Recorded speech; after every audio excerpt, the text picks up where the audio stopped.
হয়, আজি আমাৰ অসমৰ জ্যেষ্ঠ তথা সন্মানীয় কেবিনেট মিনিষ্টাৰ মাননীয় বিশ্বজিৎ দৈমাৰী ছাৰে আজি ভালেকেইটা বিভাগক লৈ আমাৰ বি টি চিত ৰিভিউ মিটিং কৰাৰ উদ্দেশ্যে আমাৰ বি টি চিত আহিছে আৰু তাৰ লগত সংগতি ৰাখি আজি আমাৰ চেৰিকালচাৰ বিভাগৰ যি আমাৰ আদাবাৰীত স্থিত যি শিল পাৰ্ক আছে এই শিল পাৰ্কটো তেখেতে পৰিদৰ্শন কৰিলে আৰু আমাৰ বিভাগীয় অফিচাৰসকলৰ লগত কিছুমান গুৰুত্বপূৰ্ণ আমি আলোচনা কৰিলোঁ আৰু আগন্তুক দিনত আমাৰ চেৰিকালচাৰ বিভাগটো কেনেকৈ আগবাঢ়িব লাগে আৰু ৰাজ্য চৰকাৰৰ ফালৰ পৰা যিখিনি সুবিধা প্ৰদান কৰিব তেখেতে আমাক ক'লে আজি আৰু আমাৰ অফিচাৰখিনিয়ে ইতিমধ্যে আমাৰ বিভাগীয়ভাৱে যিখিনি কাম কাজ কৰি আছে তেখেতে প্ৰশংসা কৰিলে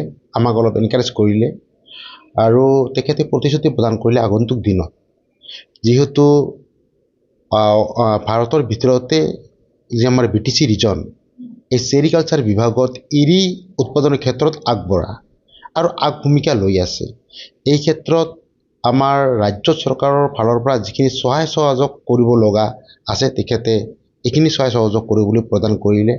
আমি সন্মানীয় মন্ত্ৰী ছাৰক বহুত বহুত ধন্যবাদ জ্ঞাপন কৰিছোঁ আৰু আগন্তুক দিনত আমাৰ বি টি চি চৰকাৰ অসম চৰকাৰ দুয়োখন চৰকাৰে লগ লাগি পিনে আমাৰ যি চেৰিকালচাৰ বিভাগৰ যিখিনি কৰণীয় কাম আগন্তুক দিনত আমি কৰি যাম। বিভাগটো মানে ইয়াত উন্নতি কৰাৰ কাৰণে ফাইনেন্সিয়েল কিবা চেংচনৰ কথা কৈছে? হয়, ভালেকেইটাই প্ৰপ'জাল আমি আজি ছাৰক প্ৰদান কৰিলোঁ। তেখেতে কৈছে যিমান দূৰ পাৰে তেখেতে যিমানখিনি পাৰে এইখিনি আমাৰ প্ৰপ'জালখিনি একচেপ্ট কৰি পিনে তাৰ ভিতৰত মষ্ট এচেঞ্চিয়েল যিখিনি আমাৰ কাম আছে এইখিনি কৰি দিয়াৰ ব্যৱস্থা কৰিব বুলি তেখেতে আমাক প্ৰতিশ্ৰুতি প্ৰদান কৰিছে। চাওক, ইতিমধ্যে বি টি চি চৰকাৰৰ ফালৰ পৰা যিখিনি আমাৰ এৰী পালক আছে, যিখিনি আমাৰ গাঁৱৰ সন্মানীয় মহিলাসকল বা আমাৰ ৰাইজসকল আছে, তেওঁলোকে আজিৰ তাৰিখত যি এৰী পালন কৰি আছে তেখেতসকলে নিচা হিচাপে কৰি আছে, পেচা হিচাপে নহয়। আমি যিখিনি এৰী ফাৰ্মাৰ আছে তেওঁলোকক এটা অনুৰোধ কৰিম, এইটো নিচা হিচাপে নহয়, পেচা হিচাপে তেখেতসকলক কৰিবকৈ অনুৰোধ কৰিছোঁ। আৰু এৰী পালনৰ ক্ষেত্ৰত যদি বি টি চি ফালৰ পৰা কিবা সহযোগ লাগে আমি নিশ্চয় কৰি যাম। আৰু এইবাৰ আমাৰ SOD ফাণ্ডত আমি ওৱান টাইম ফাইনেন্সিয়েল এছিষ্টেণ্ট IBSত আমি কিবা এটা এমাউণ্ট ধৰিছোঁ। যিমান পাৰোঁ আমাৰ যিখিনি খেতিয়ক আছে, যিখিনি এক্টিভভাৱে লাগি আছে এইখিনি খেতিয়কক আমি কিবা এটা এমাউণ্ট এইবাৰ প্ৰভাইড কৰিম। না, আলোচনা হৈ গ'ল।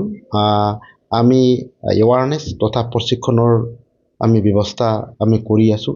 যিহেতু আমাৰ ডিপাৰ্টমেণ্ট আৰু ফাৰ্মাৰৰ মাজত যিখিনি কমিউনিকেশ্যন কৰে এইটো পষ্টটো হ'ল ডেমনষ্ট্ৰেটৰ।